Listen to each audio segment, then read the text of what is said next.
கர்த்தருடைய வார்த்தைக்கு கடந்து செல்வோம். எபிரேயர் நிருபம் 11ஆம் அதிகாரம் 1 3 வசனங்களை வாசிப்போம். Hebrew chapter 11 1 to 3.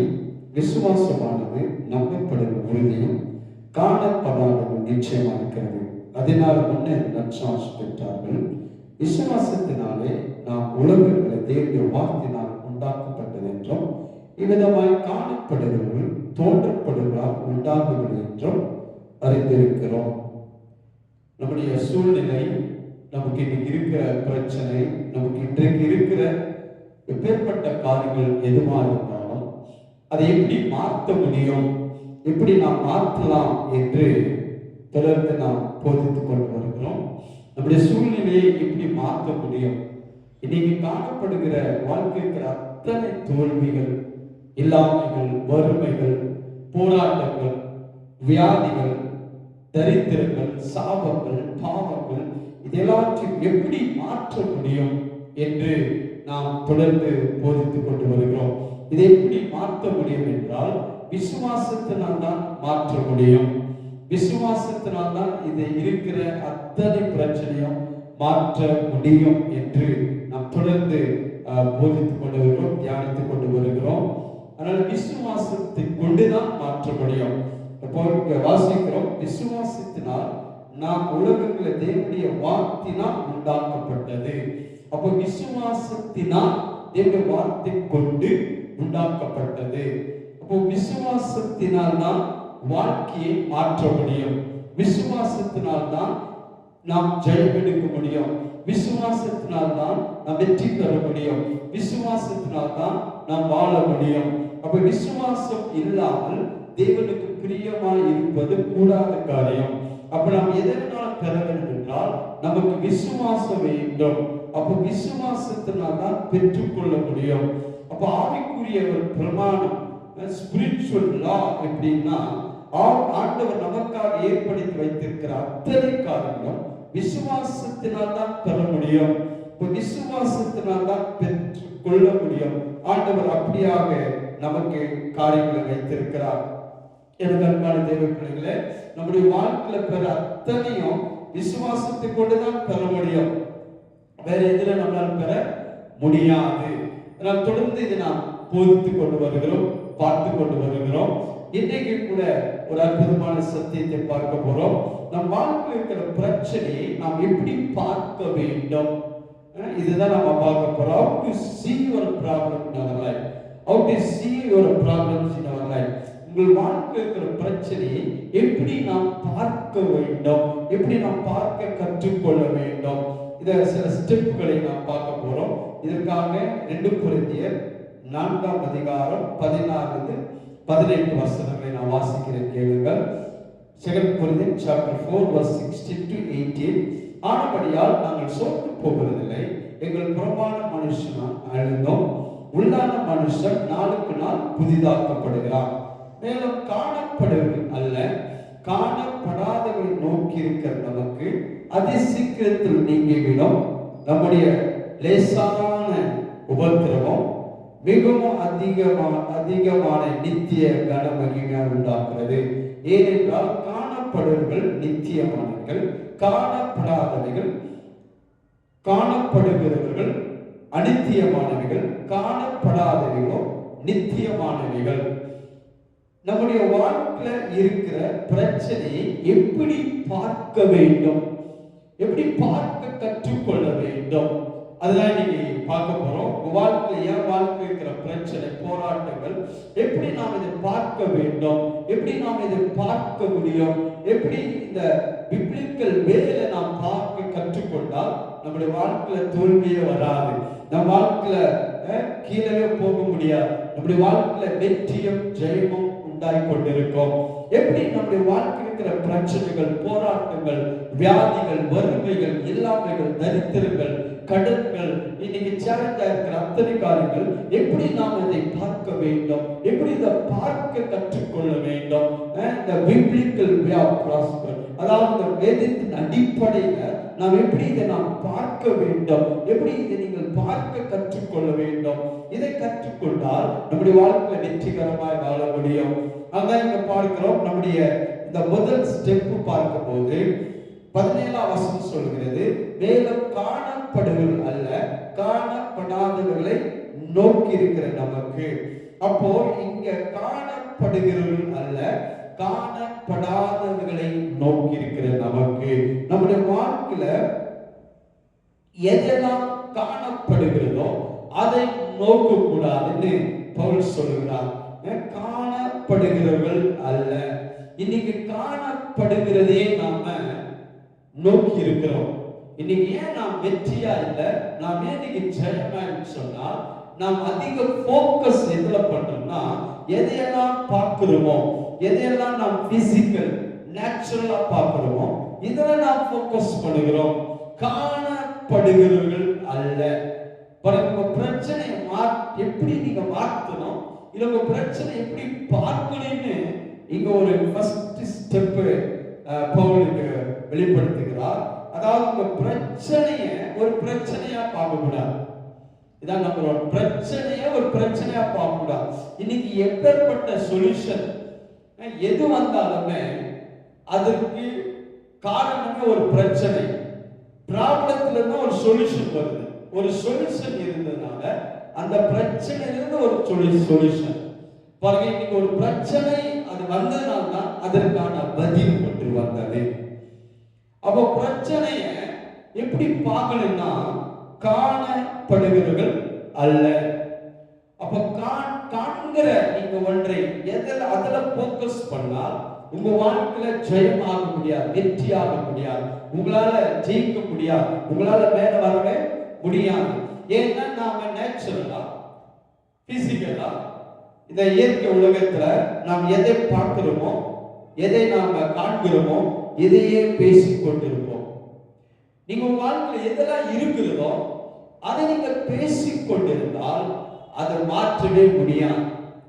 வாழ்க்கையில் எது இருக்கிறது இன்றைக்கு உங்களுக்கு இருக்கிற பிரச்சனை, காணப்படுகிற பிரச்சனை, காண்கிற பிரச்சனை, காண்கிற போராட்டம், நீங்க பார்க்கிற கடன், நீங்கள் பார்க்கிற வறுமை, நீங்கள் பார்க்கிற தோல்வி, நீங்கள் பார்க்கிற இன்னைக்கு அநேக விதமான பிரச்சனைகள், அதை பார்க்க பார்க்க நீங்க அதுல போக்கஸ் பண்ண உங்க வாழ்க்கையில நீங்க வெற்றி பெறவே முடியாது, உங்க வாழ்க்கையில நீங்க ஜெயிக்கவே முடியாது.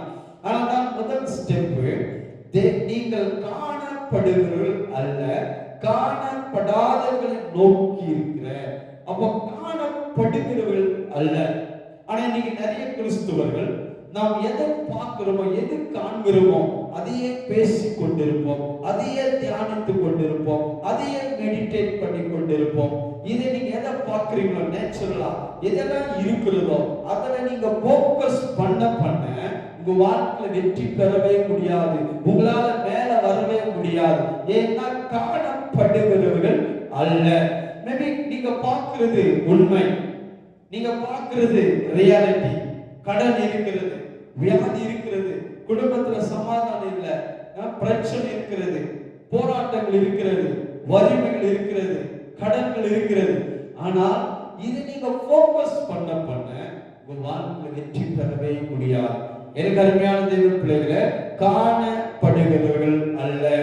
அப்போ பிரச்சனைக்கான பதிலை நீங்க பார்க்கணும். பிரச்சனையை நீங்க பார்த்து, பிரச்சனையை பேசி, பிரச்சனையை நீங்க தியானித்துக் கொண்டிருந்தால் அந்த பிரச்சனையிலிருந்து நீங்கள் மேல வரவே முடியாது. ஆனால் நீங்க பிரச்சனைக்கான பதில் என்ன, இன்னைக்கு இருக்கிற அத்தனை சொல்யூஷன், அத்தனை ஆன்சரும் எங்கேயாவது ஒரு பிரச்சனை அந்த தீர்வுங்க, எங்கேயாவது ஒரு பிரச்சனை உண்டானது ஒரு சொல்யூஷன். அப்படிதான் உங்க பிரச்சனைக்கான பதில் என்ன, உங்க பிரச்சனைக்கான பதில் எங்க இருக்கிறது? நம்முடைய பிரச்சனைக்கான பதில் வேற எந்த இடத்திலும் கிடையாது, எந்த மனுஷத்திலும் கிடையாது, எந்த பொருள் பணம் எந்த அதிகாரத்திலும் கிடையாது. உங்க பிரச்சனைக்கான பதில் கர்த்தருடைய தேவனுடைய வார்த்தையில் இருக்கிறது. உங்களுக்கு இன்னைக்கு எப்பேற்பட்ட பிரச்சனைக்கான பதில் இந்த வேத புஸ்தகத்தில் இருக்கிறது. இதுதான் ஆன்சர்ஸ் புக். இந்த வேதத்துல உங்களுக்கு பதில் இருக்கிறது. உங்க பிரச்சனை என்ன, உங்களுடைய பிரச்சனை நீங்கள் எப்படி பார்க்கணும்னா வேதத்தின் அடிப்படையில பார்க்கணும். உங்க பிரச்சனைக்கான பதில் கர்த்தருடைய வார்த்தையில் இருக்கிறது. தேவனுடைய வார்த்தையில் இருக்கிறது. அதனால பிரச்சனைக்கான பதில் வேற எங்க தேடக்கூடாது. நீங்க பதில் என் ப்ராப்ளம் இது இருக்கிறது, அதனால பதிலுக்கான வழிகள் வேற எங்க தேடிக்கொண்டிருக்கிறார்கள். எனக்கு அன்பான தேவ பிள்ளைகளே, அந்த பதில் தேவனுடைய வார்த்தையில் இருக்கிறது. உங்க கரத்தில் இருக்கிற கர்த்தருடைய வார்த்தையில தான் இருக்கிறது. இந்த வேத புஸ்தகம் தான் உங்க பிரச்சனைக்கான பதிலா இருக்கிறது. இது ஆன்சர்ஸ் புக். உங்க வாழ்க்கை இருக்கிற அத்தனை பிரச்சனைக்கு பதில் தேவனுடைய வார்த்தையில் இருக்கிறது. அப்போ பிரச்சனையை நீங்க பார்க்கும்போது அதை பெருசா பார்க்க கூடாது. உங்களுக்கு எப்பேற்பட்ட பிரச்சனை இருந்தாலும் அதை நீங்க எப்படி பாக்குறீங்க, அதான் நீங்க நான் போதித்து கொண்டிருக்கிறேன். உங்க பிரச்சனை எப்படி பாக்குறீங்க ரொம்ப இம்பார்ட்டன்ட். உங்க பிரச்சனை நீங்க பெருசா பார்க்க அது உங்களுக்கு ஒரு பெரிய பிரச்சனை இருக்கும். அது ஒரு மலை மாதிரி நிற்கும். அப்ப நீங்க இதை பெருசா பார்த்தீங்கன்னா அந்த பிரச்சனை உங்களால மேல வரவே முடியாது. அதுல இருந்து நீங்க விடுதலை பெறவே முடியாது. ஏன்னா உங்க கண்ணோட்டம் எப்படி இருக்கிறது, உங்க பிரச்சனை குறித்து உங்களுடைய பார்வை எப்படி இருக்கிறது, இந்த பிரச்சனை குறித்து உங்களுடைய வியூ எப்படி இருக்குது, எப்படி பார்க்குறீங்க. நீங்க பாருங்க, சின்ன பிரச்சனை தான் கூட அது பெருசா பேசுவாங்க, அதை குறித்து பெருசா பார்ப்பாங்க, அதை குறித்து பெருசா தியானிப்பார்கள். ஏன்னா அந்த பிரச்சனைய ஒரு பிரச்சனையே கிடையாது. வேதம் சொல்கிறது காணப்படுகிறவர்கள் அல்ல. அப்போ ஒரு பிரச்சனை உங்க வாழ்க்கையில் இருக்கும் என்றால் நீங்க அது தேவனுடைய வார்த்தையில பதிலா இருக்கிறது பார்க்க வேண்டும், கற்றுக்கொள்ள வேண்டும். அடுத்து அந்த பிரச்சனை நீங்க பெருசா பார்க்க கூடாது. உங்க பிரச்சனை நீங்க பெருசா பார்க்க கூடாது. அந்த நீங்க பெருசா பார்க்க அந்த பிரச்சனை உங்களுக்கு பெருசா தான் தெரியும். ஆனா நீங்க இந்த பிரச்சனை பெருசா இல்ல அப்படி நீங்க பார்க்க ஆரம்பிச்சா, நான் சொல்லுகிறேன் அந்த பிரச்சனையே உங்களுக்கு பிரச்சனை கிடையாது. அப்ப பெருசா பிரச்சனையை பார்க்காதீங்க, தேவனுடைய வார்த்தையை பெருசா பாருங்க. ஃபார் எக்ஸாம்பிள் பாருங்க, இடத்துல ஒரு காயின் ஒன்று இருந்தா அந்த காயின் ஒரு 1 ரூபி காயின் எடுத்து நீங்க உங்க கண்ணுக்கு முன்னாடி இங்க வச்சு பார்த்தீங்கன்னா அது ரொம்ப உங்களுக்கு பெருசா தெரியும். முன்னாடி இருக்கிற எதுவுமே உங்களுக்கு தெரியாது. இப்போ 1 ரூபி காயினை நீங்க உங்க கண்ணுக்கு க்ளோஸா வச்சு பார்த்தீங்கன்னா அது உங்களுக்கு பெருசா தெரியும். ஆனா அந்த காயினை கொஞ்சம் லாங்கா வச்சு பார்த்தீங்கன்னா அந்த பிரச்சனை காயினும் தெரியும், மற்ற எல்லாமே தெரியும். இப்படிதான் உங்க பிரச்சனைய உங்களுக்கு முன்னாடி பெருசா வைத்து பார்த்தீங்கன்னா அந்த பிரச்சனை மாத்திரம் தான் பெருசா தெரியும், மற்றது எல்லாம் பெருசா உங்களுக்கு தெரியாது. ஆனா என்னைக்கு அந்த பிரச்சனை கொஞ்சம் தூரமா வச்சு பார்க்கிறீங்களோ, கொஞ்சம் லாங் டிஸ்டன்ஸா வச்சு பார்க்கும்போது அந்த பிரச்சனையும் அதுல இருக்கும், மற்ற எல்லாமே இருக்கும். அப்ப பிரச்சனை இங்க க்ளோஸா பெருசா பார்க்க கூடாது. அதை கர்த்தருடைய வார்த்தையை பெருசா பார்க்க வேண்டும். அப்ப கர்த்தருடைய வார்த்தையை நீங்க பெருசா பார்க்க உங்க பிரச்சனை உங்களுக்கு பெருசா தெரியாது. ஆனா இன்னைக்கு ஜனங்களுக்கு பிரச்சனைகள் பெருசா நினைக்கிறாங்க. பிரச்சனையே வாழ்க்கையா இருக்குது. பிரச்சனை தான் அவங்க வாழ்க்கை. பிரச்சனை எல்லா விதமான பிரச்சனைகள் நீங்க பாருங்க, நிறைய விதமான ப்ராப்ளங்கள் ஜனங்கள் இருக்கிறது. பொருளாதார பிரச்சனை, குடும்ப பிரச்சனை, பிள்ளைகள் பிரச்சனை, பெற்றோர்கள் பிரச்சனை, வேலையில பிரச்சனை, பிசினஸ்ல பிரச்சனை. எந்த காரணம் செய்தாலும் அவங்களுக்கு வாய்க்க மாட்டேங்குது, அது அவங்களுக்கு வெற்றி தர மாட்டேங்குது, ஜெயம் வர மாட்டேங்குது. எனக்கு அன்பான தேவர்களே, உங்க பிரச்சனைய நீங்க பெருசா பார்க்க கூடாது. ஆனா பிரச்சனையை பெருசா பார்க்கறத நிறுத்திட்டு தேவனுடைய வார்த்தையை பெருசா பாருங்க. தேவனுடைய வார்த்தையை பெருசா பாருங்க. உங்களுக்கு இருக்கிற அத்தனை பிரச்சனைகள் நீங்கள் பெருசா பார்க்க அது உங்களுக்கு பெருசா தான் தெரியும். இல்ல இந்த பிரச்சனை ரொம்ப சின்னது அப்படின்னு பார்க்க ஆரம்பிச்சீங்கன்னா அந்த பிரச்சனையே பெருசா இருக்காது. ஏன்னா காணப்படுகிறவர்கள் அல்ல. காணப்படுகிறதை நீங்க பார்க்க கூடாது, காணப்படுகிறதை நீங்கள் தியானிக்க கூடாது. நீங்க எதெல்லாம் பார்க்கிறீங்க, உங்க வாழ்க்கையில எது இருக்கிறது அதை நீங்க பெருசா பார்க்க கூடாது. ஒருவேளை வியாதி, வறுமை, சண்டை, பிரச்சனை, இல்லாமை, கடன்கள், இதெல்லாம் வாழ்க்கையில இருக்கிறது. ஆனா இதை நீங்கள் பெருசா பார்க்க கூடாது. காணப்படுகிறது அல்ல. என்னைக்கு நீங்க பார்க்கிறதுல நீங்க போக்கஸ் பண்ணலையோ வாழ்க்கையில வெற்றி அடைவீர்கள். என்னைக்கு நீங்க பார்க்கிறதுல நீங்க போக்கஸ் பண்ணா, நான் சொல்லுகிறேன் உங்களால மேல வரவே முடியாது. நாம ஏன் இன்னும் ஜெயிக்கல, நான் கிறிஸ்து வாழ்க்கையில ஜெயிக்க முடியும், ஜெயிப்பதற்கான வழிகள் இல்லை. நாம ஜெயித்து மேல வர முடியல. நான் சொல்லுகிறேன் அதுக்கு மிகப்பெரிய காரணம் ஒன்று என்னென்றால் காணப்படுகிறவர்களை நோக்கி இருக்கிறீங்க. எதெல்லாம் நீங்க பாக்குறீங்களோ அதெல்லாம் போக்கஸ் பண்றீங்க. எதெல்லாம் பாக்குறீங்களோ அதெல்லாம் நீங்க தியானித்துக் கொண்டிருக்கிறீங்க. அதையே நீங்க பேசிக் கொண்டிருக்கிறீர்கள். அப்படி கிடையாது பிரியமானவர்களே. வாழ்க்கை எது இருந்தாலும் அதை நீங்க போக்கஸ் பண்ணக்கூடாது. அதை நீங்கள் அதை தியானம் செய்யக்கூடாது. அதை நீங்க பெருசா பண்ணக்கூடாது. பாருங்க, தேவன் எப்படி இதை ஆபரேட் பண்ணுகிறார் பாருங்க. ஆதியாகமம் 1ஆம் அதிகாரம் 1ஆம் வசனம், ஜெனிசிஸ் சாப்டர் 1 verse 1 சொல்லுது, ஆதியில தேவன் வானத்தையும் பூமியும் சிருஷ்டித்தார். இதான் பைபிள் ஆரம்பிக்கிறது. ஆதியில தேவன் வானத்தையும் பூமியும் சிருஷ்டித்தார். 2ஆம் வசனம் சொல்லுகிறது, பூமியானது ஒழுங்கின்மையும் வெறுமையும் இருந்தது, ஆழத்தின் மேல் இருள் இருந்தது, தேவ ஆவியானவர் ஜலத்தின் மேல் அசைவாடிக் கொண்டிருந்தார். பாருங்க, ஒரு ஆரம்பிக்கும் போது தேவன் எப்படி இதை ஆரம்பிக்கிறார்? படைத்த இந்த வானத்தில் எந்த பிரச்சனை இல்லை, ஆனா படைத்த இந்த பூமியானது ஒழுங்கின்மையும் வெறுமையும் இருள் இருந்தது. 3 காரியங்கள் படைத்த இந்த பூமி, சிருஷ்டித்த இந்த பூமியில இருந்தது. என்ன இருந்தது? ஒழுங்கின்மையும் வெறுமையும் இருள் இருந்தது. பாருங்க, நீங்க எல்லாருடைய வாழ்க்கையில, உங்க எல்லாருடைய வாழ்க்கையில இது இருக்கிறது. ஒரு மனிதனுடைய வாழ்க்கையில இன்றைக்கு இந்த 3 காரியங்கள் இருந்து கொண்டிருக்கிறது. அவனுடைய வாழ்க்கை ஒழுங்கின்மையும் வெறுமையும் இருள் இருந்தது. இப்ப படைத்த இந்த பூமியில இந்த 3 காரியங்கள் இருக்கிறது. இப்ப தேவன் இதை எப்படி ஆபரேட் பண்ணாரு? எப்படி இதை மாற்றினார்? எப்படி இது நடந்தது? பாருங்க, இருக்கிறதை தேவன் பார்க்கவில்லை. அவன் படைத்த பூமி ஒழுங்கின்மையும் வெறுமையும் இருள் இருந்தது. ஆனால் இந்த இருந்த இந்த ஒழுங்கின்மையும் வெறுமையும் இருளை தேவன் அதை பேசவில்லை. பாருங்க, இருக்கிறதை தேவன் பேசவே இல்லை.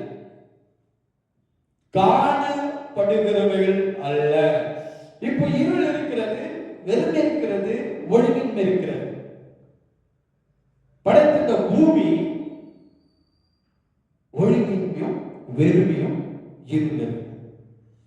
அப்ப ஆக்சுவலி தேவன் இருக்கிறது தான் பேச வேண்டும். இருக்கிற ஒழுங்கின்மையும் வெறுமையும் இருளை பேச வேண்டும். ஆனா தேவன் அதை பேசவில்லை. இருக்கிறதை பார்க்கவில்லை, இருக்கிறதை பேசவில்லை. ஒழுங்கின்மை இருந்ததா? எஸ். வெறுமை இருந்ததா? எஸ். இருள் இருந்ததா? எஸ். ஆனால் இதை தேவன் பார்க்கவில்லை, இதை தேவன் யோசிக்கவில்லை, இதை குறித்து தேவன் பேசவில்லை, பார்க்கவில்லை. ஆனால் அவருக்கு என்ன தேவையோ அடுத்துதான் 3ஆம் வசனம் சொல்லுகிறது, தேவன் வெளிச்சம் உண்டாக்க கடவுள் என்றார். ரொம்ப இம்பார்ட்டன்ட் பிரியமானவர்களே. இப்போ படைத்த இந்த பூமி, உண்டாக்கின இந்த பூமி ஒழுங்கின்மையும் வெறுமையும் இருள் இருந்தது. இது காணப்படுகிறது. ஆனா காணப்படுகிறதை அவர் நோக்காம, காணப்படுகிறதே யோசிக்காம, காணப்படுகிறதை குறித்து பேசாமல், காணப்படுகிறதே அவர் தியானிக்கவில்லை. இப்போ அவருக்கு என்ன தேவை?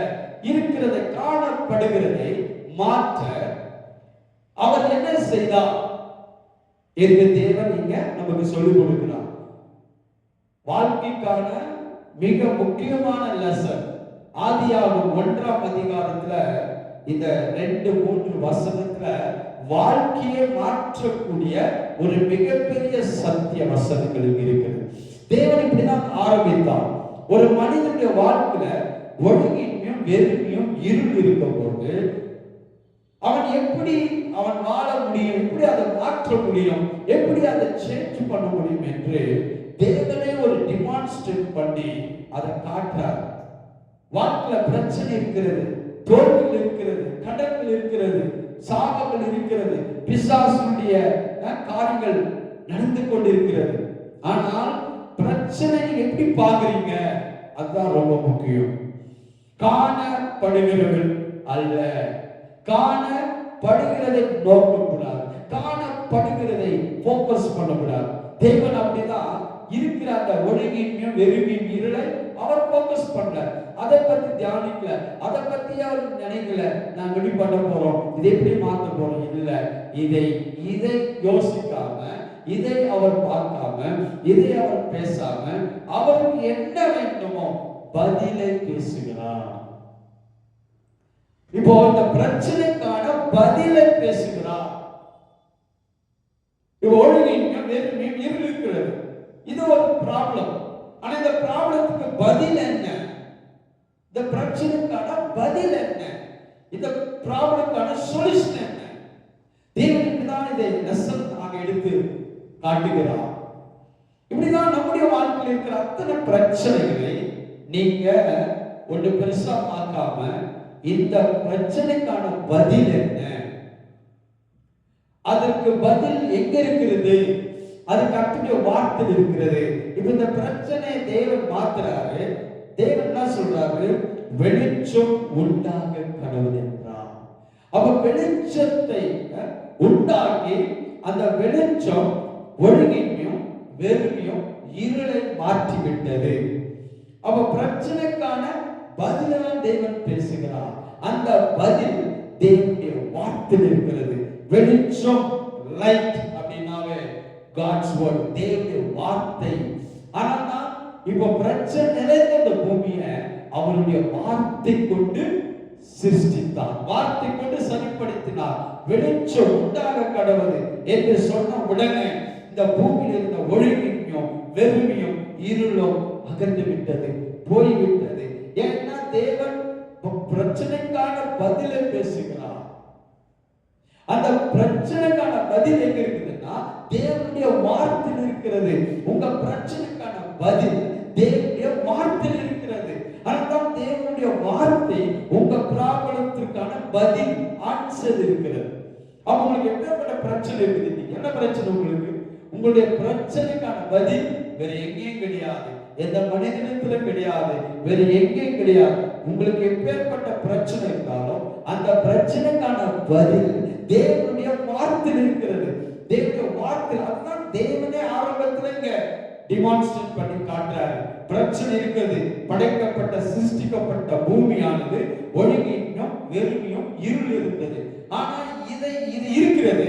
ஆனா இருக்கிறதை மாற்றணும்னா தேவனுடைய வார்த்தை வர வேண்டும். ஆவியானவர் அங்க இருக்கிறார். 2ஆம் வசனத்துல தேவ ஆவியானவர் ஜகத்தின் மேல் அசைவாடி கொண்டிருந்தார். இன்னைக்கு ஆவியானவர் அங்க அசைவாடி கொண்டு இருந்தோம். ஆனா ஒழுங்கின்மை மாறல, அந்த வெறுமை மாறல, அந்த இருள் மாறல. அவன் இருந்தான். ஆனால் வசனம், வார்த்தை வர வேண்டும்.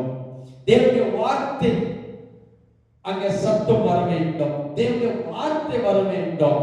அவர் சொன்னார், வெளிச்சம் உண்டாக கடவுது என்றார். அப்ப தேவனுடைய வார்த்தை நீங்கள் பேச ஆரம்பிக்கும் போது உங்க பிரச்சனைக்கான பதிலா இருக்கிறது. அதுதான் தேவன் ஆரம்பித்தார். ஏன்னா நாம் படித்தோம், காணப்படுகிறவர்கள் அல்ல, காணப்படுகிறவர்கள் அல்ல, காணப்படாதவைகள். அப்போ அங்க லைட் இல்லைன்னு இல்ல, வெளிச்சம் இல்லாம இல்ல, வெளிச்சம் இருந்தது. ஆனால் காணப்படுகிற ரீதியில இல்ல. இதை நல்லா புரிஞ்சுங்க. ஒழுங்கின்மை இருந்தது, வெறுமை இருந்தது, இருள் இருந்தது, இதெல்லாம் பார்க்கிற விதத்தில் இருந்தது. ஆனா வெளிச்சம் காணப்படாத ஒரு ரீதியில் இருந்தது, காணப்படாத ஒரு ஃபார்ம்ல இருந்தது. ஆனா வெளிச்சம் இல்லாம இல்ல, வெளிச்சம் இருந்தது, ஆனா பார்க்கிற விதத்துல இல்ல. இன்னைக்கு சுகம் இல்லாம இல்ல, வெற்றி இல்லாம இல்ல, ஆசீர்வாதங்கள் இல்லாம இல்ல, ஐஸ்வர்யங்களும் செழிப்பும் வெற்றியும் ஜெயமுள்ள வாழ்க்கை, நிறைவும் சம்பளமும் ஏராளம் தாராளமும் இல்லாம இல்ல, இருக்கிறது. இது எல்லாம் எங்க இருக்கிறதுன்னா காணப்படாத ஒரு ரீதியாக தேவனுடைய வார்த்தையில் இருக்கிறது.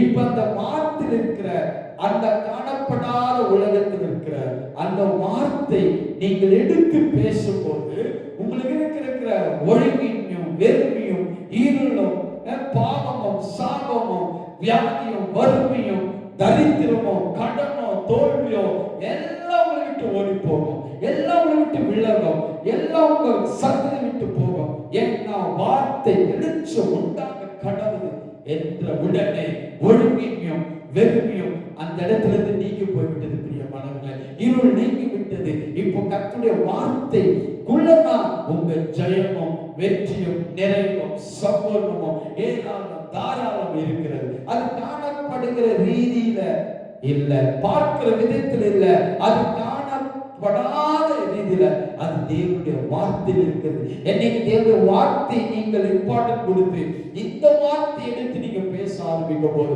உங்க வாழ்க்கை இருக்கிற எல்லா வறுமை, தரித்திரங்கள், வியாதிகள், தோல்விகள் அந்த இருக்கிற இடத்துல இல்லாமல் போய்விடும். ஒழுங்கின்மையும் வெறுமையும் இருந்த பூமியில வெளிச்சம் உண்டாக கடவுது என்று சொன்ன உடனே அந்த இடத்துல இந்த ஒழுங்கின்மை, வெறுமை, இருள் அகன்று போய்விட்டது.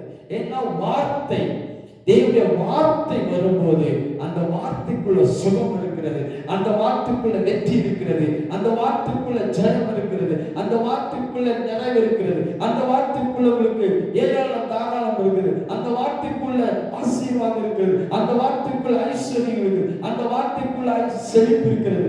எல்லாம் அந்த வார்த்தை.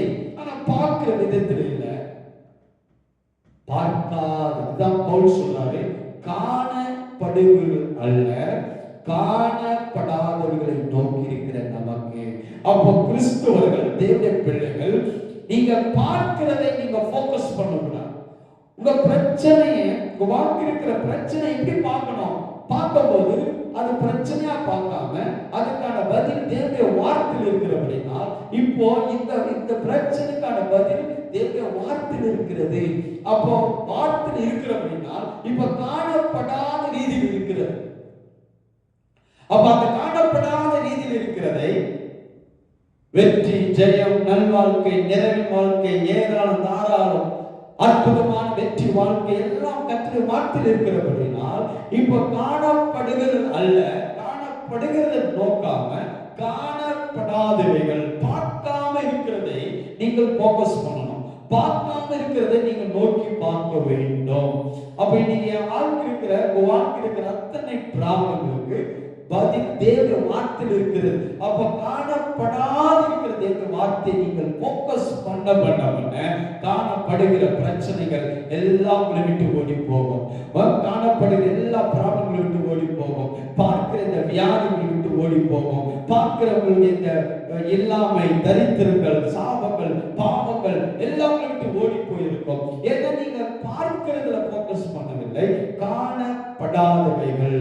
அப்போ காணப்படாதவைகள் அது இல்லைன்னு இல்லை, இன்னைக்கு சுகம் இல்லைன்னு இல்லை, ஆரோக்கியம் இல்லைன்னு இல்லை, வெற்றி இல்லைன்னு இல்லை, ஆசீர்வாதம் இல்லை. ஆனா வேத வார்த்தையில் இருக்குது, தேவ வார்த்தையில் இருக்கிறது. உங்க பிரச்சனைக்கான பதில் கர்த்தருடைய வார்த்தையில் இருக்கிறது. இன்னைக்கு எப்படி உங்க பிரச்சனை மாற்ற முடியும்? எப்படி உங்க பிரச்சனை மாற்றலாம்? எப்படி உங்க பிரச்சனை பெருசா பார்க்கலாம் என்பதை விட தேவ வார்த்தையை பெருசா பார்க்கணும்.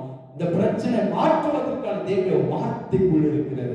ஆனால் பவுல் சொல்றாரு, காணப்படுவது அல்ல. என்னைக்கெல்லாம் ஒரு கிறிஸ்துவர்கள் நீங்க உங்க வீட்டில் இருக்கிறதை எதெல்லாம் பார்க்கிறீங்களோ அதை நீங்க போக்கஸ் பண்ண நான் சொல்லுகிறேன், உங்களால ஜெயிக்க முடியாது, உங்களால வெற்றி பெற முடியாது, நீங்க மேல வர முடியாது, உங்களால ஒரு ஜெயமான வாழ்க்கை வாழவே முடியாது. ஏன்னா நேச்சுரலா நீங்க நேச்சுரல் வேர்ல்ட்ல, இந்த பிசிக்கல் வேர்ல்ட்ல இருக்கிறதே பார்த்து அதையே பேசி அதையே தியானித்து அப்படியே வாழ்ந்தீங்கன்னா உங்களால கிறிஸ்து வாழ்க்கை வெற்றி பெறவே முடியாது. ஆனால் அது அல்ல, காணப்படாதவைகள். காணப்படாதவைகள் என்பது கர்த்தருடைய வார்த்தையில் இருக்கிறது. இந்த வார்த்தையில தான் எல்லாம் இருக்கிறது. இந்த வார்த்தைக்குள்ளதான் உங்களுக்கு வேண்டிய பதில் இருக்கிறது. ஆனால் நீங்க உங்களுக்கு பதில் நிறைவே முடியாது. இந்த வார்த்தையில் இருக்குது, அவருடைய வார்த்தையில் அந்த பதில் வைத்திருக்கிறார். இன்னைக்கு உங்களுக்கு என்ன வேணும்? சமாதானம் வேணுமா? கர்த்தருடைய வார்த்தையில் இருக்குது. சந்தோஷம் வேணுமா? கர்த்தருடைய வார்த்தையில் இருக்குது. நிறைவு வேணுமா? கர்த்தருடைய வார்த்தையில் இருக்குது. அற்புதம் வேணுமா? கர்த்தருடைய வார்த்தையில் இருக்குது. ஆசீர்வாதம் வேணுமா? கர்த்தருடைய வார்த்தையில் இருக்குது. செழிப்பு வேணுமா? கர்த்தருடைய வார்த்தையில் இருக்குது. உங்களுக்கு ஐஸ்வர்யம் வேணுமா? கர்த்தருடைய வார்த்தையில் இருக்குது. உலகத்துல வெற்றியாக வாழணுமா? கர்த்தருடைய வார்த்தையில் இருக்கிறது. அவருடைய வார்த்தையில வைத்து அது காணப்படாத ரீதியில் இருக்குது. ஆனால் அந்த காணப்படாத வெளிச்சத்தை தேவன் பேசினார், வெளிச்சம் உண்டாக கடவுள். உண்டாக வேண்டும். இருக்கிறதை பேசுவதற்கு நீங்க அழைக்கப்படவில்லை. எதெல்லாம் வாழ்க்கையில பார்க்கிறீங்களோ அதை பேசுவது கிறிஸ்துவ வாழ்க்கை கிடையாது. இன்னைக்கு அநேக கிறிஸ்துவர்கள் தோல்வியில வாழ்வதற்கு காரணமே எதை பார்க்கிறாங்களோ, எதை கேட்கிறாங்களோ, எது நேச்சுரலா இருக்கிற அதையே பேசுவது, அதையே தியானிப்பது, அதையே அவங்க வாழ்க்கையில வைத்திருக்கிறார்கள். அதை நீங்க போக்கஸ் பண்ண நான் சொல்லுகிறேன், உங்களால் வெற்றி பெறவே முடியாது அன்பான தேவ பிள்ளைகளே. நீங்க வெற்றி பெற வேண்டும் என்றால் காணப்படுவது அல்ல, காணப்படுகிறது அல்ல, பார்க்கிறது அல்ல, பார்க்கிற வியாதி அல்ல, பார்க்கிற தரித்திரம் அல்ல, பார்க்கிற பிரச்சனை அல்ல, பார்க்கிறவங்களுக்கு வறுமை அல்ல, பார்க்கிறவங்க பாவம் அல்ல, பார்க்கிறவங்க சாபம் அல்ல, காணப்படாதவைகளை நோக்கி இருக்கிற நமக்கு. அதான் பவுல் சொல்ல காணப்படாதவைகளை. அப்படின்னா அது காணப்படாத இல்லாம இல்ல, இருக்கிறது. ஆனா எங்க இருக்கிறதுன்னா தேவனுடைய வார்த்தையில் இருக்கு. அவர் வார்த்தைக்குள்ள வச்சு அதை அனுப்பி இருக்கிறார். அதை நிறைவேற்றுகிற வல்லமை அதுக்குள்ள வைத்திருக்கிறார். ஆனால் உங்க பிரச்சனை விட கர்த்தருடைய வார்த்தை பெருசு. உங்க பிரச்சனை மத்தியில நீங்க தேவனுடைய வார்த்தையை பெருசா பார்க்கணும். உங்க பிராபலத்தை விட கர்த்தருடைய வார்த்தையை பெருசா பார்க்கணும். கர்த்தருடைய வார்த்தையை மேன்மையா பார்க்கணும். கர்த்தருடைய வார்த்தையை நீங்க அதை அதிகமாக போக்கஸ் பண்ணணும். ஆனா படைக்கப்பட்ட உலகம் தேவனுடைய வார்த்தையினால் உண்டாக்கப்பட்டது. உண்டாக்கிய எல்லா வார்த்தை அவர் தம்முடைய வசனத்தினால் தாங்குகிறார். அப்ப உண்டாக்கப்பட்ட எல்லாமே அவருடைய வார்த்தையினால் உண்டாக்கப்பட்ட இந்த உலகம் அவருடைய வார்த்தையினால் தாங்கி கொண்டிருக்கிறார். ஆனா நம்ம பிரச்சனைக்கான பதில் வேதத்தில் இருக்கிறது, கர்த்தருடைய வார்த்தையில் இருக்குது. பிரச்சனையை பெருசா போக்கஸ் பண்ணக்கூடாது, காணப்படுறதை பெருசா போக்கஸ் பண்ணக்கூடாது. காணப்படாதவர்களா இருக்கிற தேவனுடைய வார்த்தை நீங்கள் பெருசா பார்த்தீங்கன்னா நான் சொல்லுகிறேன், கொஞ்ச நாளைக்கு அப்புறம் உங்க வாழ்க்கை வேற மாதிரி, உங்க வாழ்க்கை நம்முடைய வாழ்க்கை வெற்றியாய், ஜெயமாய், நிறைவாய், சம்பூர்ணமாய், தேசங்களுக்கு ஆசீர்வாதமாய் மாறும்.